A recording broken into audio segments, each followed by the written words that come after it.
ஐரோப்பிய நாடுகளில் நிலவி வரும் வரலாறு காணாத வெப்ப அலை மற்றும் வறட்சி காரணமாக காட்டுத்தீ பரவி ஆயிரக்கணக்கான மக்கள் உயிரிழந்துள்ளனர். மனிதனால் ஏற்படும் பருவநிலை மாற்றமே இந்த தொடர் வெப்ப அலைகளுக்கு முக்கிய காரணம் என்று விஞ்ஞானிகள் எச்சரிக்கின்றனர். பிரான்ஸ், இத்தாலி, ஸ்பெயின் மற்றும் பிரித்தானியா உள்ளிட்ட நாடுகளில் மில்லியன் கணக்கான மக்கள் உச்சக்கட்ட வெப்பத்தால் பாதிக்கப்பட்டுள்ளனர். கண்டத்தின் பெரும் பகுதிகளில் வெப்பநிலை 35 பாகை செல்சியஸை தாண்டி பதிவாகியுள்ளது. ஐரோப்பியர்களில் சுமார் 60%-த்தினரான 340 மில்லியன் மக்கள் 30 பாகை செல்சியஸுக்கு அதிகமான வெப்பத்தை எதிர்கொள்ள நேரிடும் என்று கணக்கெடுக்கப்பட்டுள்ளது.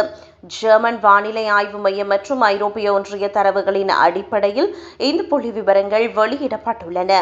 பிரான்சில் வெப்பநிலை கடுமையாக உயர்ந்துள்ள நிலையில் மத்திய சில பகுதிகளில் அதிகபட்சமாக 42.5 பாகை செல்சியஸ் பதிவாகியுள்ளது. பாரிஸ் நகரில் 38 டிகிரி செல்சியஸ் வெப்பம் பதிவாகியுள்ளதால் நாடு முழுவதும் எச்சரிக்கை விடுக்கப்பட்டுள்ளது.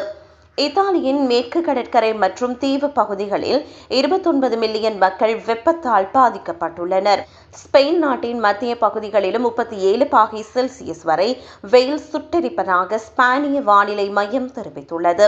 பிரிட்டனின் மத்திய மற்றும் தெற்கு இங்கிலாந்து பகுதிகளில் வெப்பநிலை 36 டிகிரி செல்சியஸை கடந்துள்ளது.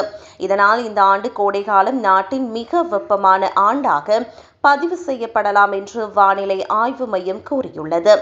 இங்கிலாந்தின் மிட்லாண்ட்ஸ் பகுதியில் தீயணைப்பு படையினர் தீயை அணைக்கும் பணியில் தீவிரமாக ஈடுபட்டு வருகின்றனர்.